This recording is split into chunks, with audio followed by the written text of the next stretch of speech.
by Her Majesty, the Opposition Leader, Honorable.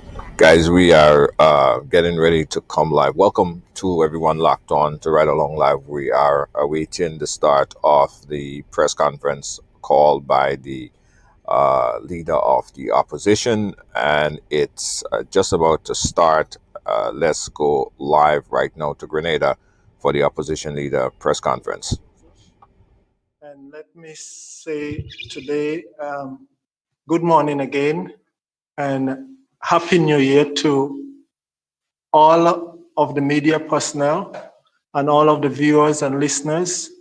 It is my hope and wish that throughout 2021 we'll be safe and will take the responsibility of being our brother's keeper, so that we have to be mindful of where we are. So thank you again, and God bless you, and I hope that you have a safe and prosperous new year. Brothers and sisters, I believe it is almost overdue that I address you here today on urgent matters facing our country. We do have a few issues that we have to talk about. First, let me at this point in time express my deepest appreciation for all the support that I have gotten in 2020 from home and abroad, to my brothers and sisters in Grenada, Carriacou, and Petit Martinique, and in the diaspora, and to all citizens who are concerned about the development in Grenada, especially where democracy, the rule of law, and the rule that governs institutions are concerned. Let me at this point in time to express my deepest sense of gratitude to the people who are in the front lines of the fight against the coronavirus pandemic or disease. The frontline workers, the doctors, the nurses, the contact tracers, the police services, and everybody who work, especially the essential workers. We must be grateful for the efforts they have put into this fight. And I do believe I will continue to urge all our citizens, regardless of who you are, that it is upon you, and the buck stops with you in terms of what happens to you, whether you contract the virus or not. And we are still in the mode of pandemic in Grenada and in the world. 2021 in some quarters look probably as much bleak as it is 2020. But again, we have it in our hands to take care of ourselves and our family, our neighbors, and our friends. I do believe in this dispensation, we must be our brother's keeper so that we can overcome this virus. We will talk a lot about what is in transition for our country in terms of the fight for or to overcome COVID-19.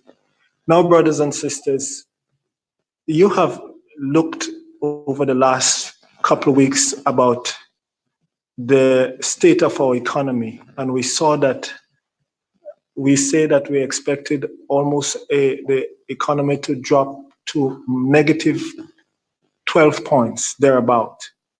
And what is the outlook for 2021? I know they said that they would have a growth of 6%, but like I said, did we put forward a COVID budget for 2021? The budget, as you can see, and you might have analyzed it, it's almost business as usual, as if COVID-19 never happened and is not happening today. But again, we are faced with the reality of difficult times ahead. And so we have to look to take care of ourselves and our brothers, and even in terms of the economy, the uncertainty that is there now, I do believe leadership is required to change the course in which we are going. Now, you might have heard that I spoke about the frontline workers. the doctors and the nurses. And my sympathies also goes out to the family who lost the husband, the father, the friend, a past worker, a Grenadian citizen, the first person passing from COVID-19. And the verdict on his passing is still out. But I do believe that the clarion call is made by the frontline workers.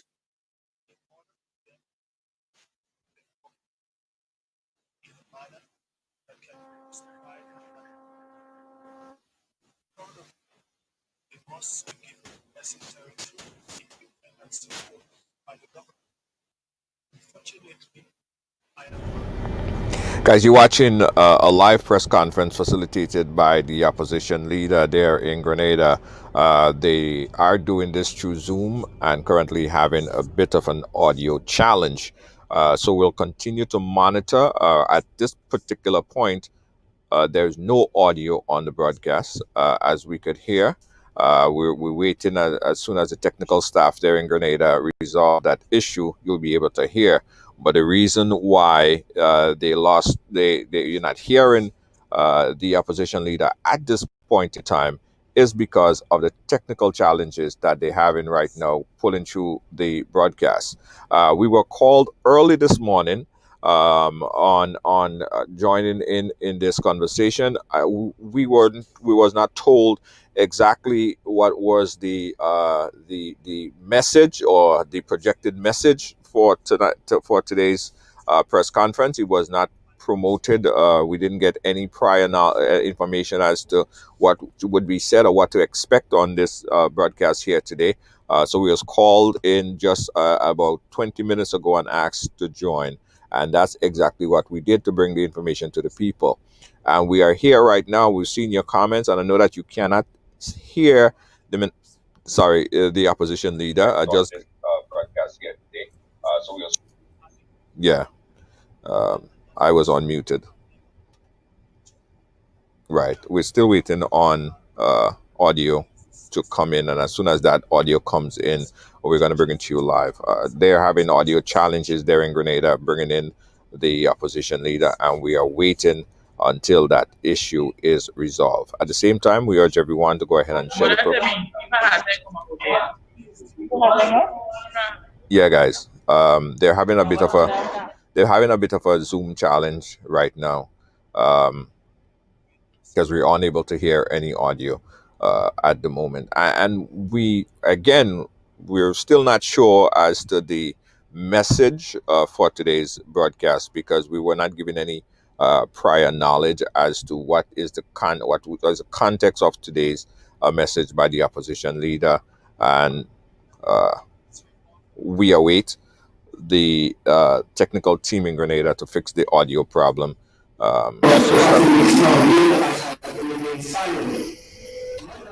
Remain silent on the issue. But before you speak, you must get the facts. All right, let's go back in and check out. They seem to have fixed the problem. Really want. Now, in terms of the repurchasing of Greenland or the shares from WRB by the government, now where are we in terms of Greenland? It is a point that I have been following now since I was a youth up until now. And I can remember the debate of 1994 when Greenland was up for sale. Now, there was a sale agreement signed in 1994 by the then government, NDC government. It was not agreed on by not all of the members, but I do believe that the sale of Greenland was one that brought the now government NDP into fore. Because when the sale of Greenland took place, or the agreement took place in 1994, I can remember that the leader of the opposition then, Dr. Mitchell, he was vehemently against the sale of Greenland under the terms and conditions. And it is from there that I learned some of the terms and conditions under which it was sold. And I think a lot of Grenadians, even some of the ruling party at the time, did not agree with the condition of sale. And I too must state that the condition of sale at the time, or the terms and condition, was not one that was agreeable to the people of Grenada, Carriacou City, Mohammed. Because look today what we have. And I can tell you that many of you may not remember, but I remember after the election of 1995, the debate on the sale of Grenada continued. And I remember for a while I was part of the debate in the Senate, in your house in 1995, when that sale agreement came through Parliament. And at the time, probably as a youth, I learned a lot, I listened a lot, and it always dawned on me, how is it possible for us in a country to almost tell what is can be considered as national security?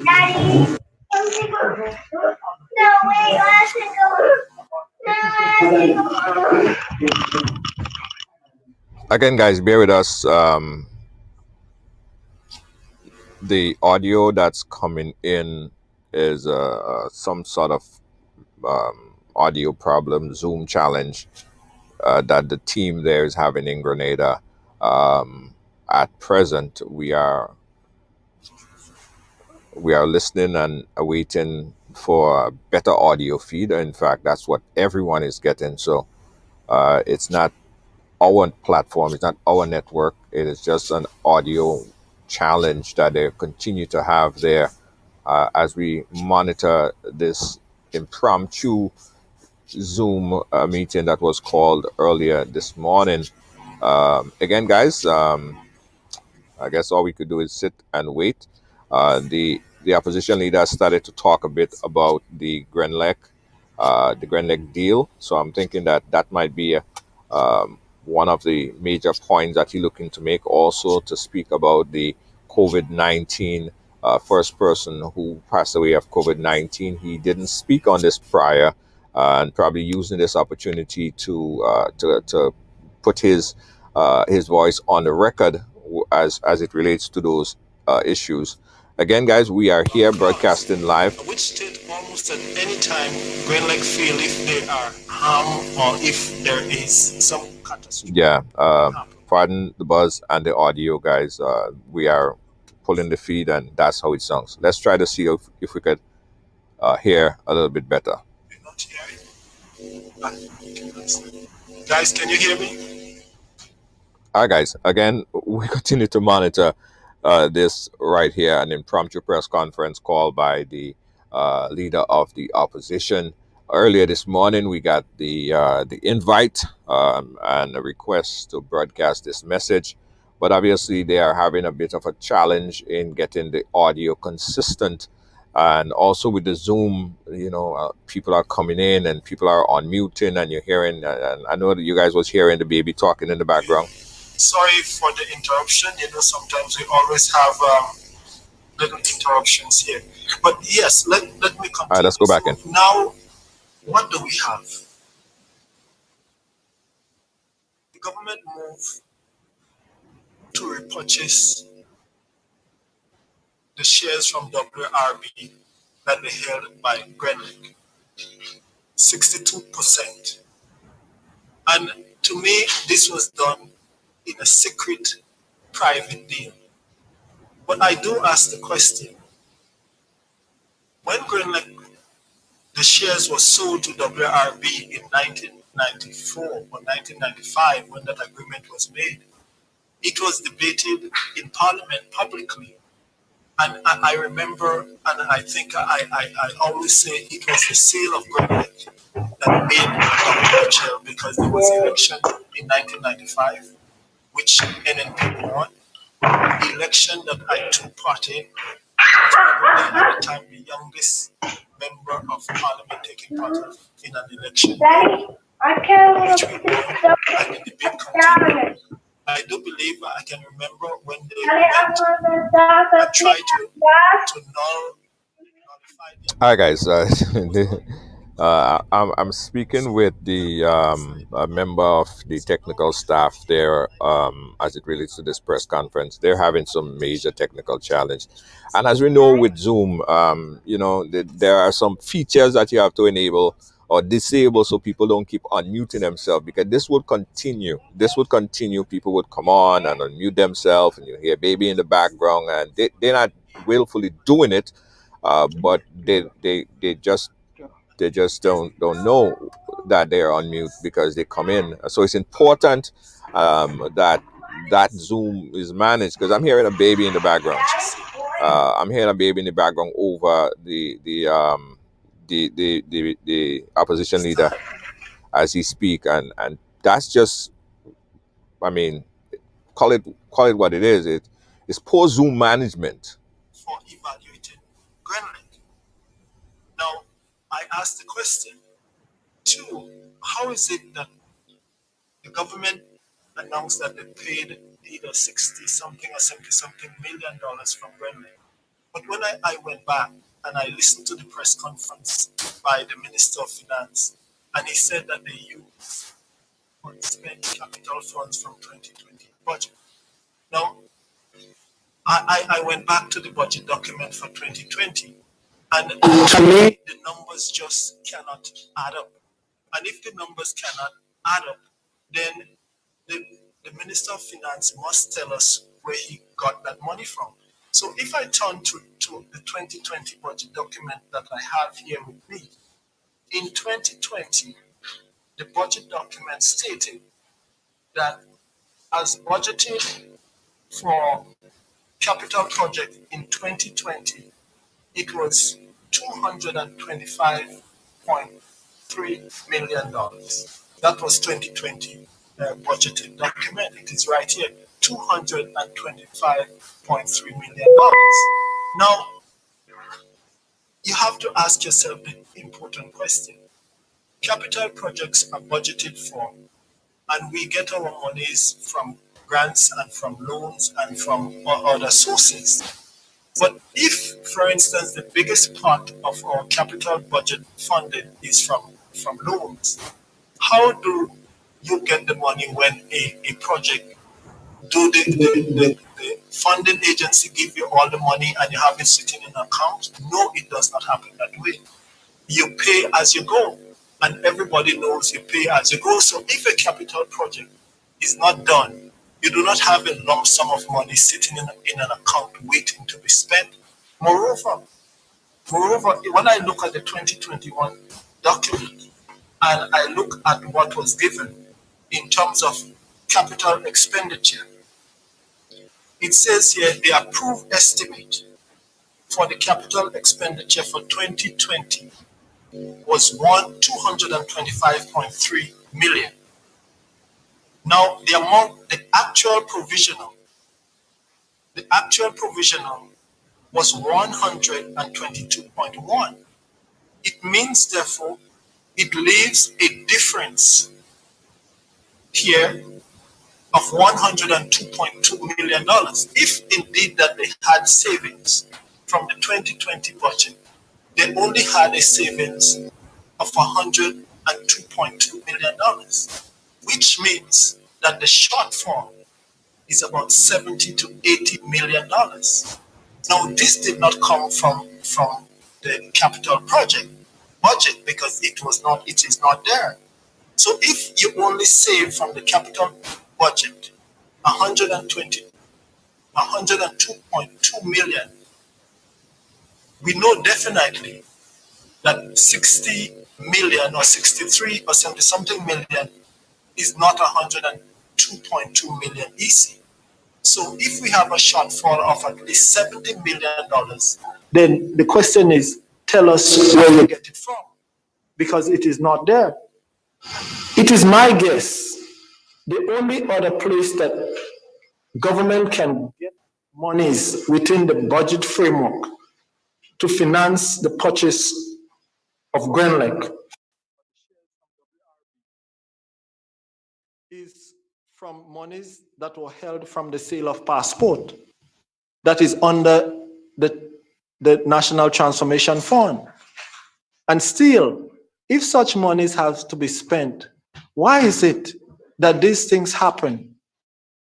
And not even it came to the finance committee meet. It did not come through the finance committee. And if it comes to the finance committee, then the report of the finance committee must be tabled in parliament so that it can be debated. But none of this ever happened. Moreover, you can ask yourself the question, what did we purchase?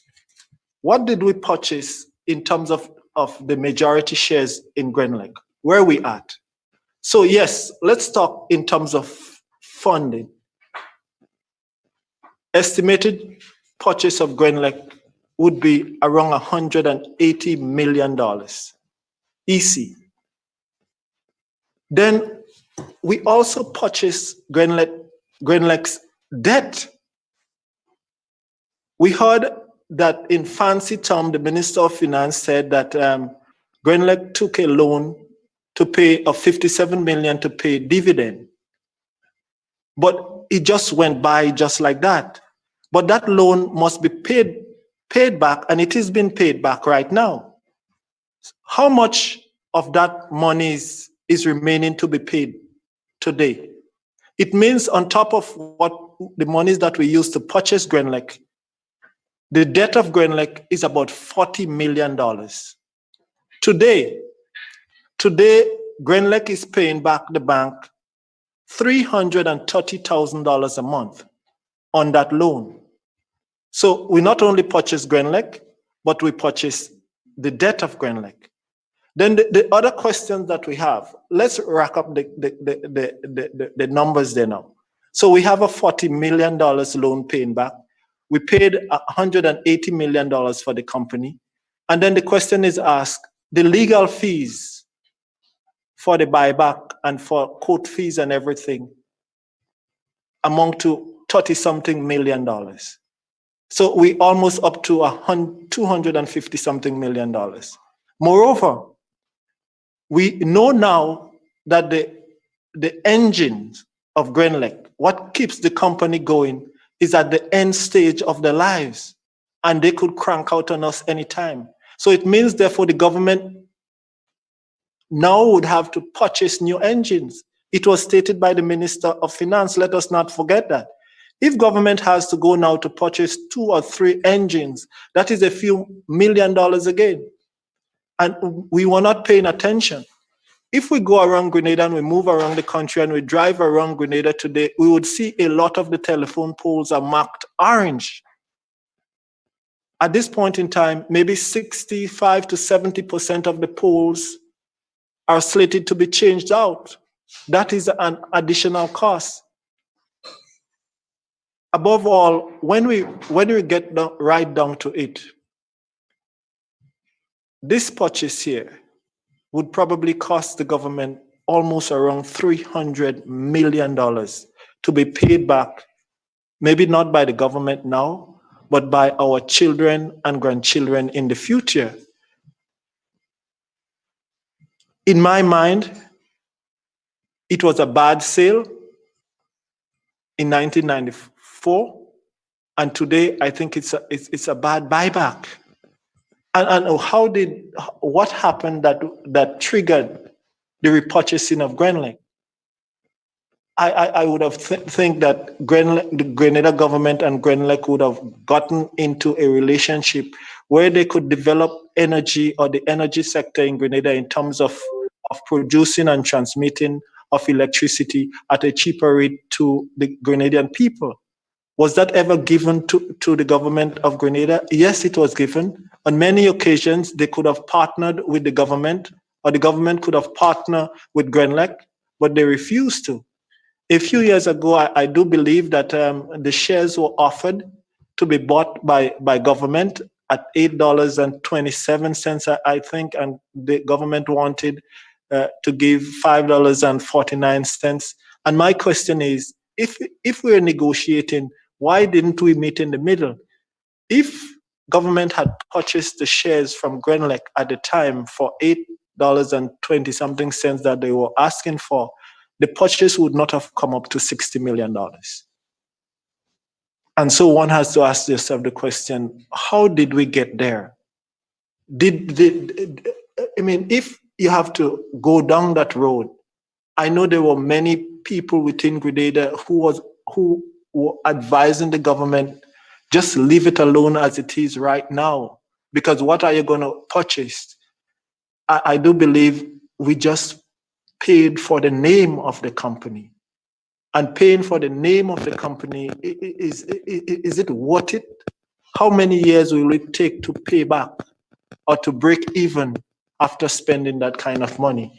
You know, I have been in consultation too with council, and I do believe in the near future, probably today or tomorrow, the leader of the opposition, on behalf of on behalf of the people of Grenada, will be filing a lawsuit against the government of Grenada vis-a-vis the repurchasing of Grenlec. And what we are asking for and looking for is for full disclosures in terms of what really happened, or what is it that we have. And some of the trappings of this whole buyback in terms of government action is illegal. Think about it. We as a people, we voted our government into office. So my question is now, do they become our masters or do they become our servants? If they are our masters or if they are our servants, then my question is, how is it that the servants are not telling, or the masters, the servants are not telling the people what is going on with the asset, but they take it on their own? And I find it very disrespectful that anytime it comes to energy and energy development in this country, there is a hush hush and a secrecy behind it. I mean, when it was oil and gas, you signed a secret deal with Trinidad and Tobago. And if we did not see it in the newspaper of Trinidad and Tobago, we would have never known that it happened. You sit down and you negotiate with Grenlec for the people's asset on a secret deal. And then you're still saying Grenlec was breaking the deal and talking out, and you would not talk out. But remember, who would be affected? We won't be around here long enough to see the outcome of Grenlec. But like I said before, it's our children and our grandchildren. And that is what we have to stand up for as a country, to safeguard the assets of our children. Because those who are making the deal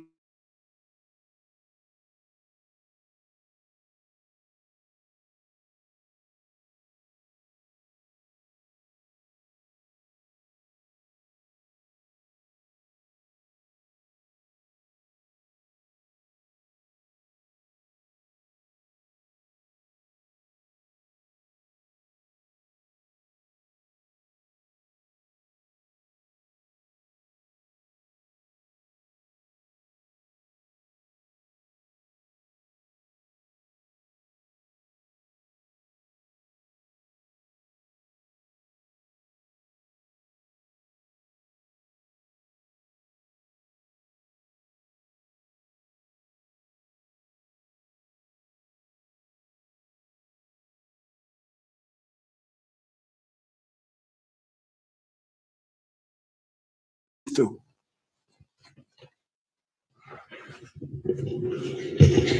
Yeah, could you I hear have me? Oh, questions. sorry.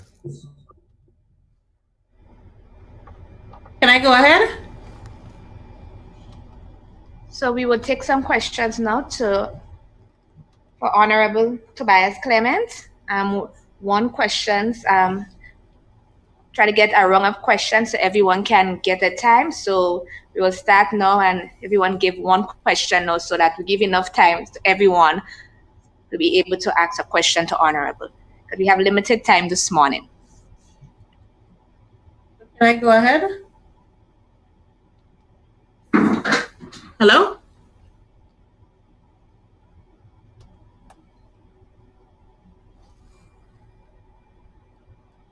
Can anybody hear me? Yeah, I guess you could go ahead. Yes. Yes, I can hear you.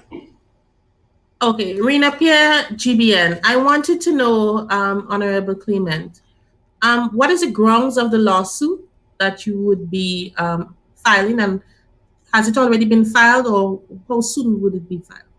Well, it is been worked on as we speak. I think after I leave here, I would go and we will finalize the details of it. But what we're asking for a full disclosure. Also, we do believe that in terms of financing, in terms of allocation and transfer of funds from a government, that we're talking about the government of Grenada, and you're talking about the transfer of almost $200 million, and you are telling me that it did not come through finance committee, it did not come through parliament. And so I do believe we have a government operating with a certain level of disrespect for the leader of the opposition and for the country at large. And so they feel that they can just do as they feel, as they please, anytime they want. I mean, when you're talking about the kind of monies that were spent in terms of the repurchase clause there now, that is not chump change you're talking about. That is major. That is, I mean, if you look at $300 million thereabout, that is quarter of the budget for 2021, and yet it did not come under any budgetary allocation. It was not discussed in the finance committee meeting. Something is wrong with that. And at this point in time, like I said, I am in consultations with council, and we will finalize it. A little later on in the day, probably I will put out a statement about the content of that lawsuit.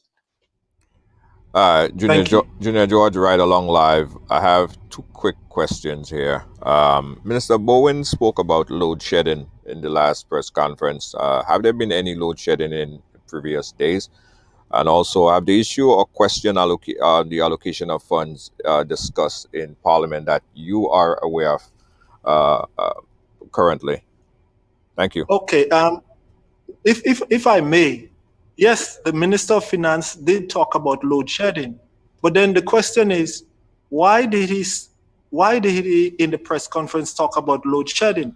We have not yet had load shedding in Grenada, but I do believe it can happen anytime, because what I do understand is that after years of operation, the engines that are operating by Grenlec is at the end stages of their lives.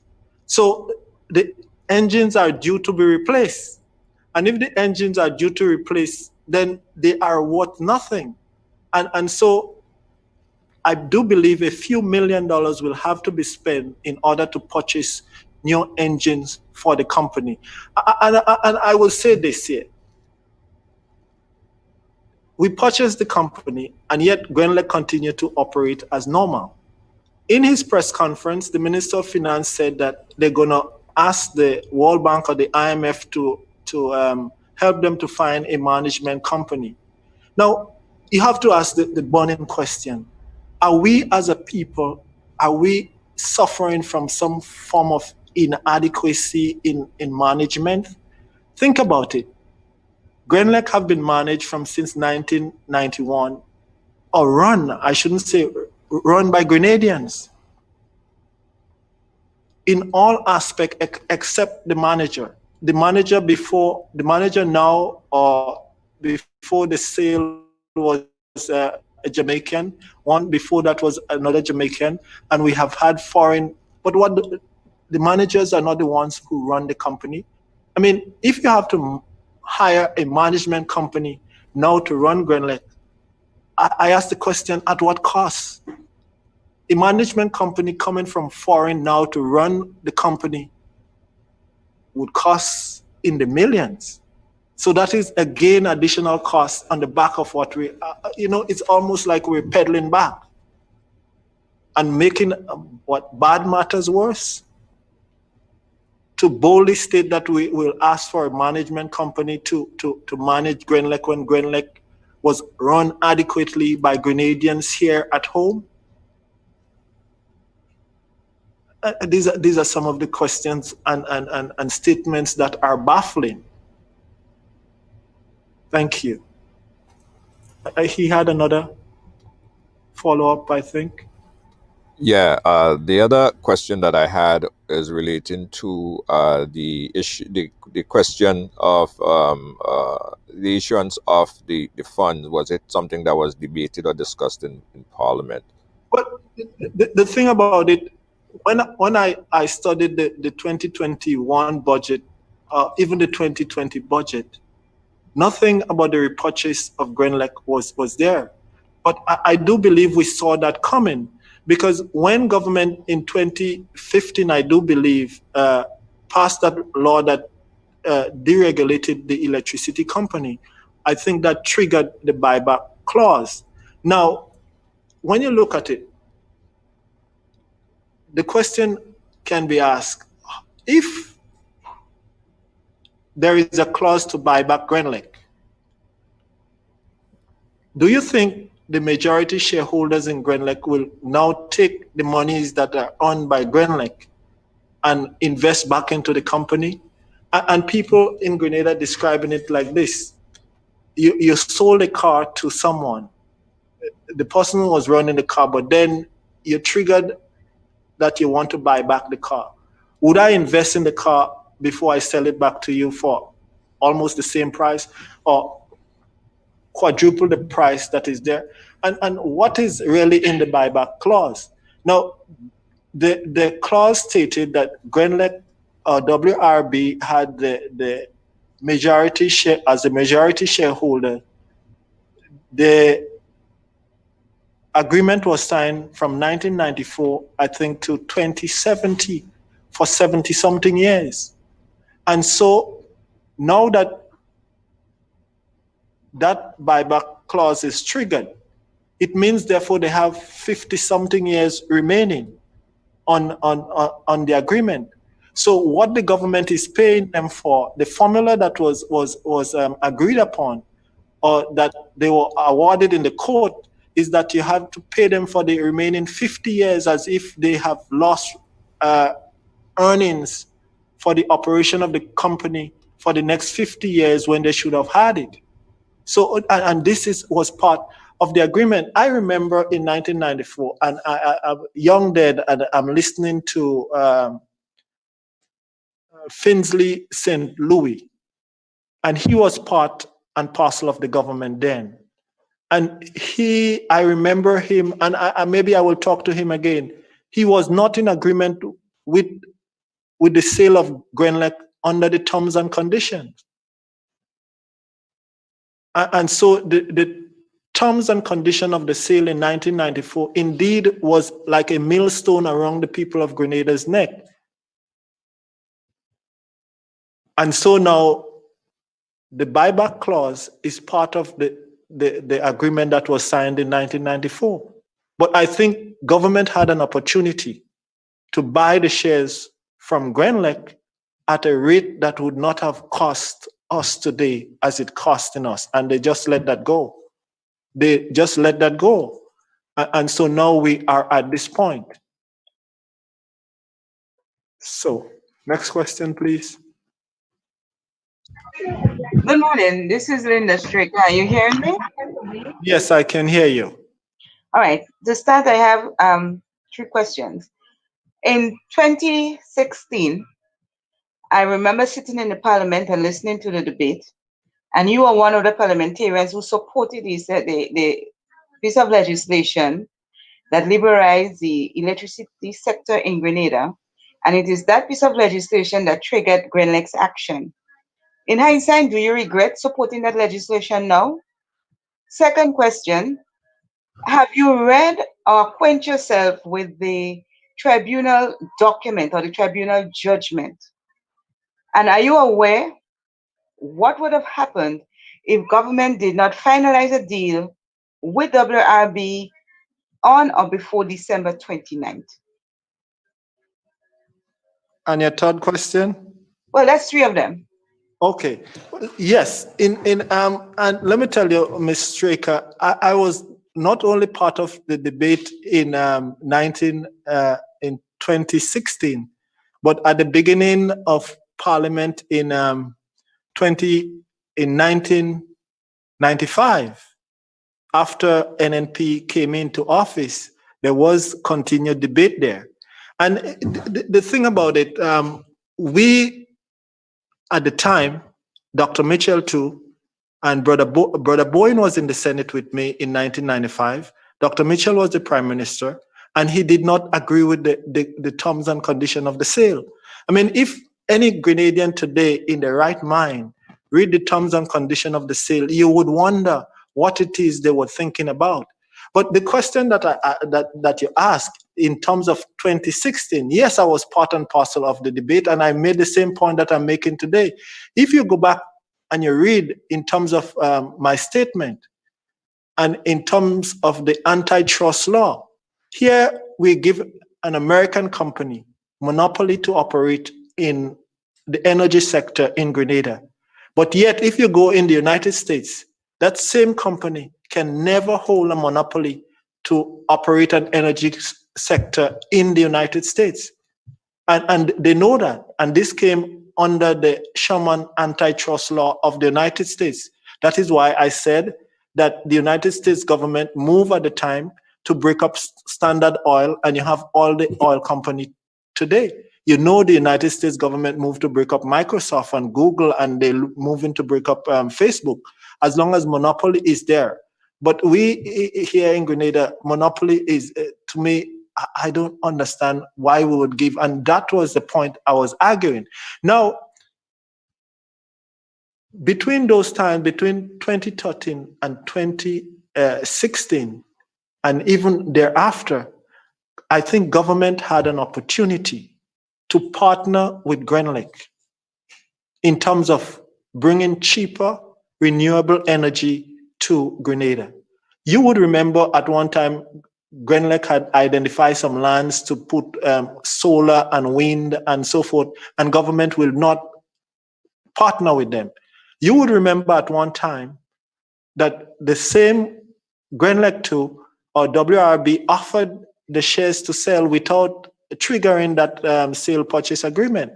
But in negotiation, $8 plus per share versus government $5 plus per share, no negotiations to fall in the middle. This is what we do. We should fall in the middle. So Grenlec says one, government says no negotiation. We go into the law. And to me, that then would have been a disappointment. Now, you can always say 2020 is hindsight. But in 2017, Grenlec moved to take a loan from the bank, $57 million, to pay out dividend. So that heap on top of it. So, and I could not understand how a company that operates in Grenada or operate anywhere take a loan to pay back dividend. And when you buy the company now, you also buy the loan. And we just don't say they take a loan to pay dividend. Now they're owing, that is remaining on the loan, $40+ million to pay back at $333,000 a month. And besides that, now the government now will have to inject a lot of money into Grenlec, as we say, to buy engine and to keep it running, and maybe to also to hire a management company from outside of Grenada. I mean, it's just like cost mounting upon cost mounting upon cost. Next. I'm sorry, but I didn't get the answer to any of the questions I asked. I asked one, if you had acquaint yourself with the tribunal document for the judgment. Yes. So I asked that. And then I asked if you were aware what would be the penalties if there was not a deal by December 29th. That is the second question. I am aware of that action. I read some of it. I cannot say that I read all of it. But yes, I am aware of that action. And how did we get there? It's because we put ourselves in it. And like I say, and this is what it is. Remember, this deal did not just happen today. And people, I think a few people, even within the media, called to find out what am I going to say on it. And I said, when I have enough facts, I will speak to Grenlec issues. today there are still some questions that I will not be able to answer on Grenlec because I have not had all the facts, because some of the facts still remain hidden. And the tribunal document, the sale document, and I am revisiting some of them. I have asked for the Hansard information for the debate surrounding what you're asking for, and I am in the process of I have some of them, and I'm in the process of getting some of them, Ms. Straker. Thank you. Next, anybody else?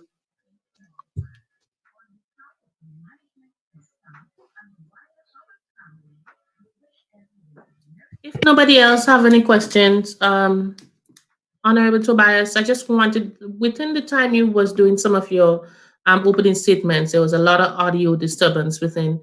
I just wanted you to just clarify some stuff you said regarding the budget of 2020 and 21. You were talking about, you were explaining thoroughly about the $225.3 million in capital projects and the issue of 102.2 million. Could you explain a little bit for me? Because it was kind of puzzling because the audio was distracting and I couldn't get everything together. Okay, as I look here on the books, the actual approved estimate for 2020 budget capital side was $225.3 million. Well, because COVID and we had our lockdown, that monies could not have been spent. But the actual provisional by December 31st, 2020, we would have spent $122.1 million. So if you look at the difference here, the difference would be $102.2 million. And so if the government said that it had savings from capital project to buy Grenlec, they would have had from the capital side of the budget only $102.2 million. This is not equivalent to the 60 something or 70 something million, 63 million US dollars in a ballpark is around 170 million EC. If it goes up to 70, we are looking at, because we cannot get the exact figures yet. You hear different figures from. So I'm looking, if indeed Grenlec costs $180 million, then the monies could not come from savings from capital projects. And as I said, if you look at how capital projects are done, the monies are not sitting in an account waiting to be used. When financial institution gives you a loan, they let you draw down. Even sometimes on grants to do certain things, they let you draw down on it. So we did not have $225.3 million sitting in government account. Government had to go and find those monies. Did they find those monies? No, they did not find the money, so that you cannot say, well, the actual provisional is 122.1. So which, if you did save at all, it would have been 102.2, but that was not enough. So the question is, where did they get the rest of money from to buy or to purchase Grenlec? And I say, well, after, and people say maybe from some foreign entity. I cannot go down that road because I do not have the facts. The only thing that I can say that government probably scrape up monies from is from the monies from the sale of passport. That is the program Citizen by Investment, what is called the National Transformation Fund. And so this is what that is the only place that they can find. But government needs to tell the people where they got the monies from in terms of to purchase Grenlec, because what is the secrecy? Like the lady said, the agreement from the tribunal, government they did not have a choice but to buy back Grenlec. Otherwise, probably they would have to pay maybe a few $1 million a month or whatever it is. But then where did they get the government budgeting and funding? Just do not happen in a shell. It has to be seen. There is no transparency there. All of a sudden, it was almost shocking when they come and reveal that, well, if WRB did not send out the correspondent, Grenadian would have never known that the purchase took place. And then to hear the minister talk about where they got the money from, and to me, we need clarity in it because the figures are not there. And that is what it is with figures. In the final analysis, where transparency is brought to bear, we will know where the money comes from. Whether it happened this today or it happened sometime in the future, finally we will know where the money comes from.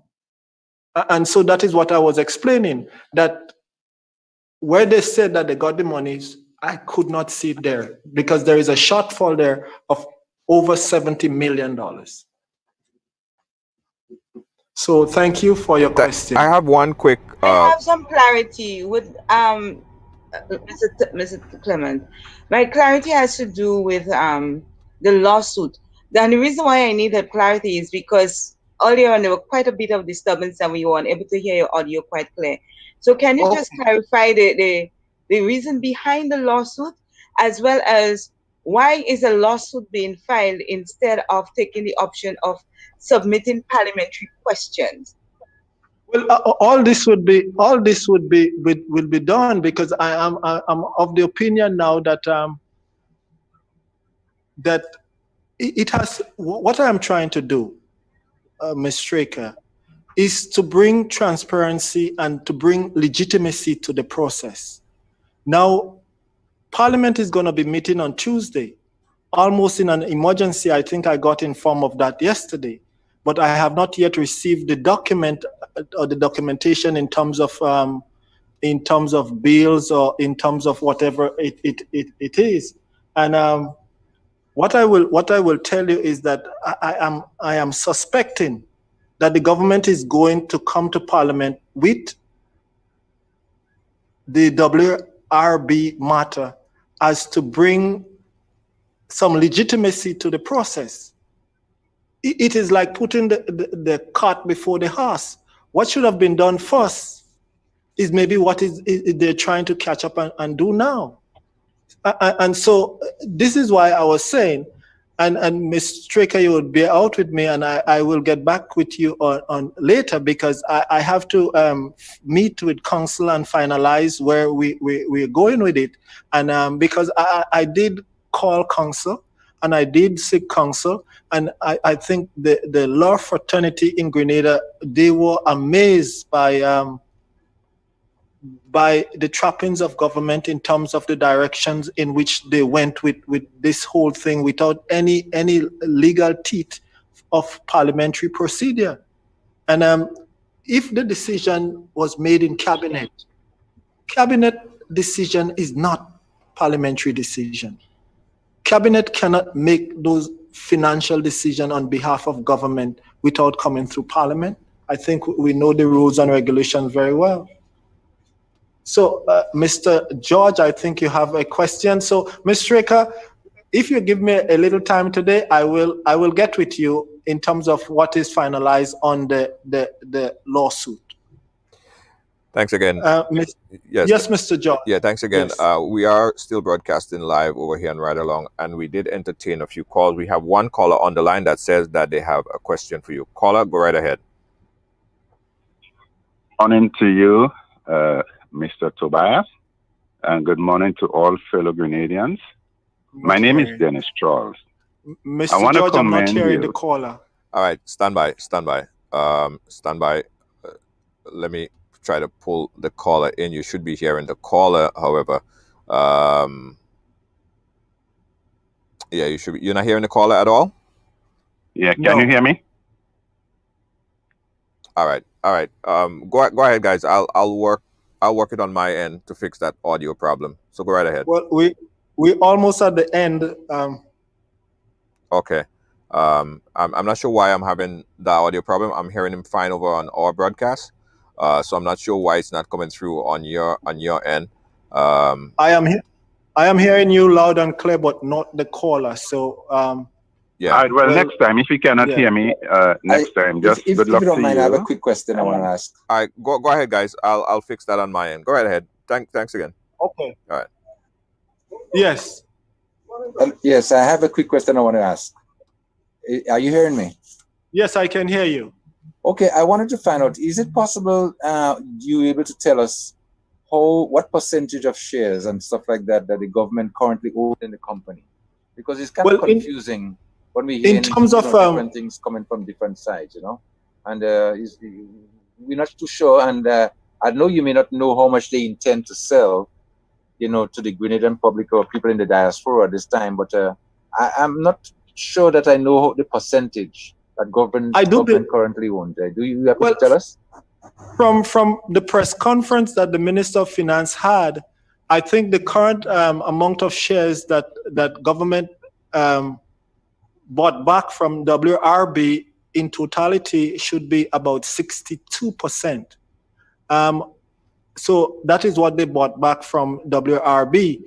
Government itself, the number of shares that government have is just maybe a small portion, 1 or 2%. So government now could probably own in the mid 60s, 63, 64% of the shares in Grenlec.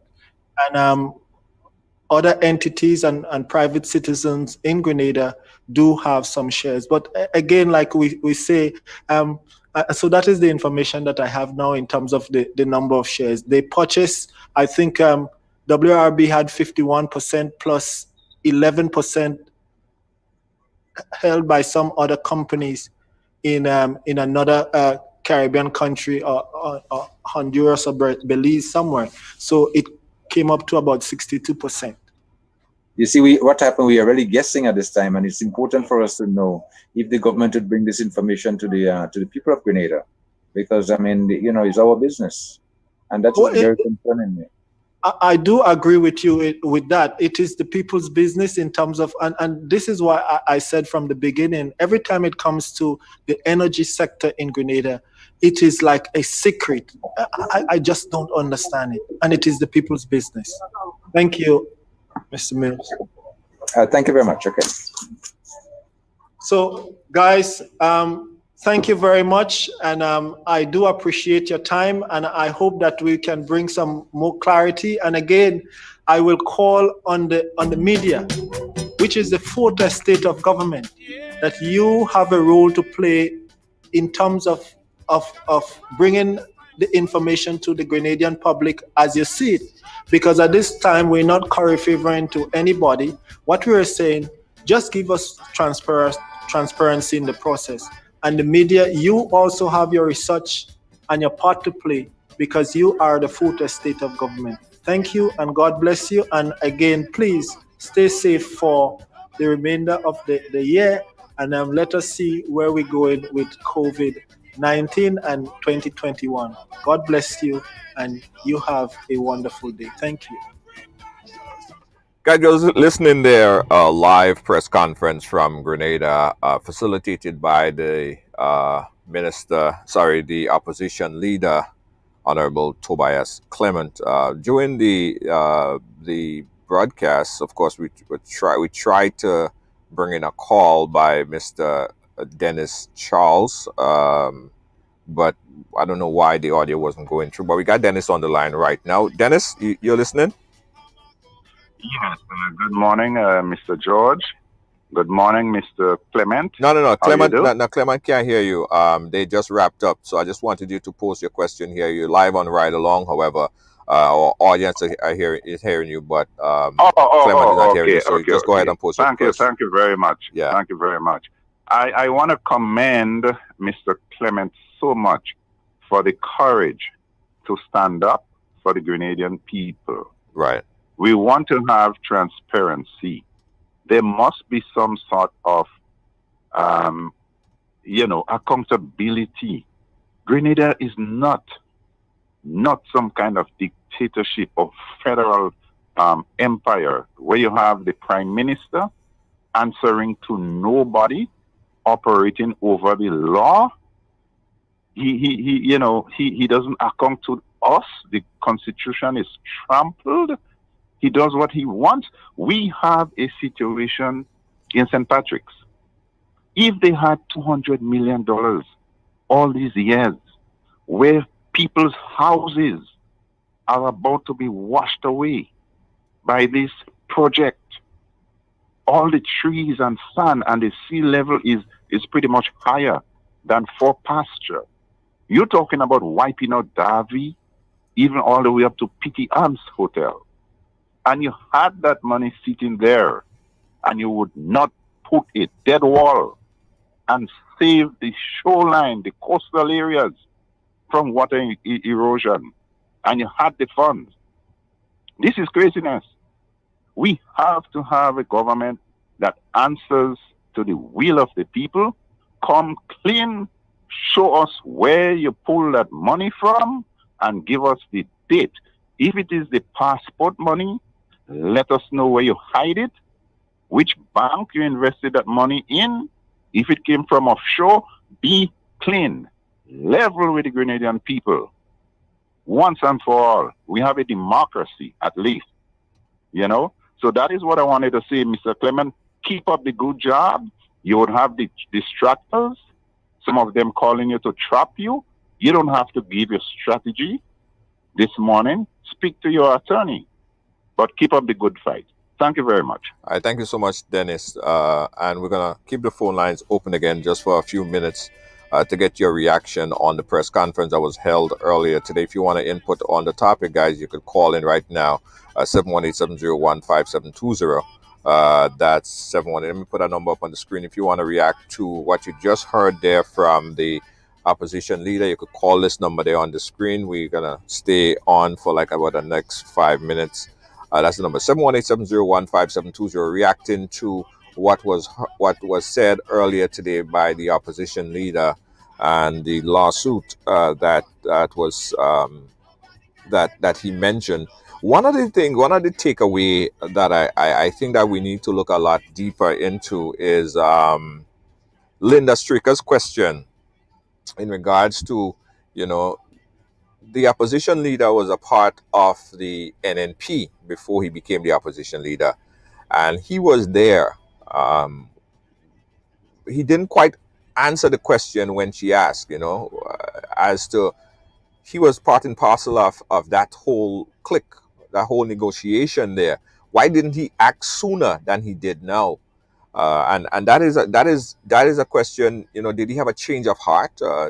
Did he evolve in his ideas at present? That's something that we definitely need to look in a little bit closer. Is it because his role as opposition leader now he needs to come out and speak out about it? But before, he was part and parcel of the, or in agreement with the deal. So call us in, guys right now, 718-701-5720. If we don't have a caller, we're gonna wrap it up. 718-701-5720, and we are live again, guys. This is a special programming. We're gonna calls, so we're gonna wrap it up. We'll catch you guys again at 6 p.m. today on Ride Along Live. Good day. Have a good day. This is the latest breaking news for the hour. Stay tuned for more news weekdays 8 p.m. and again at 4 p.m. daily. The news is a production of Ride Along Media. See you tomorrow.